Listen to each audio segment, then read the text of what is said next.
మన ఎనుకుదురు పోలీస్ స్టేషన్లో 17వ తారీఖు ఈ నెల అంటే మే 17వ తారీఖున మనకు ఒక ఎఫ్ఐఆర్ రిపోర్ట్ అయిందండి. ఇందులో సారాంశం ఏంటి అంటే తిక్కిశెట్టి నటదేవేంద్రరావు అలియాస్ నటరాజు గారు అనే అతను రిటైర్డ్ పీటీ టీచర్ గారు, 84 ఏళ్ళ వయసు.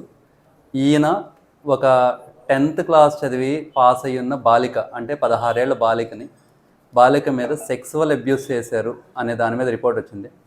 దాని మీద ఎనుకుదురు స్టేషన్ వారు ఎఫ్ఐఆర్ రిపోర్ట్ చేసి సమగ్ర విచారణ నిర్వహించి ఎవరైతే అక్యూజ్డ్ ఉన్నారో ఈ తిక్కిశెట్టి నటదేవేంద్రరావు అలియాస్ నటరాజ్ అనే అతను ప్రైమా ఫసి అతను అక్యూజ్డ్గా భావించి ఈరోజు అనగా 1వ తారీఖున జ్యుడిషియల్ రిమాండ్కి పెట్టడమైంది. గౌరవ మ్యాజిస్ట్రేట్ గారు ఈ రిమాండ్ని యాక్సెప్ట్ చేసి 13వ తారీఖు వరకు రిమాండ్లో ఉంచుతూ సబ్ జైలుకి పంపించమని ఆదేశాలు ఇవ్వడం జరిగింది. ఈ 13 రోజులు కొంత డిలే అవ్వటానికి కారణము అతని ఆరోగ్య పరిస్థితి. అక్యూజ్డ్ 84 ఏళ్ళు అయి ఉండటము, మెడికల్ ఒపీనియన్ ప్రకారం అతను కంటిన్యూస్గా మెడికల్ సపోర్ట్ కావాలని చెప్పేసి వాళ్ళు రిటర్న్గా ఇవ్వటము, ఆ తర్వాత మిగిలిన విషయాల వల్ల ఈ రిమాండ్ అనే విషయం కొంత ఆలస్యమైంది.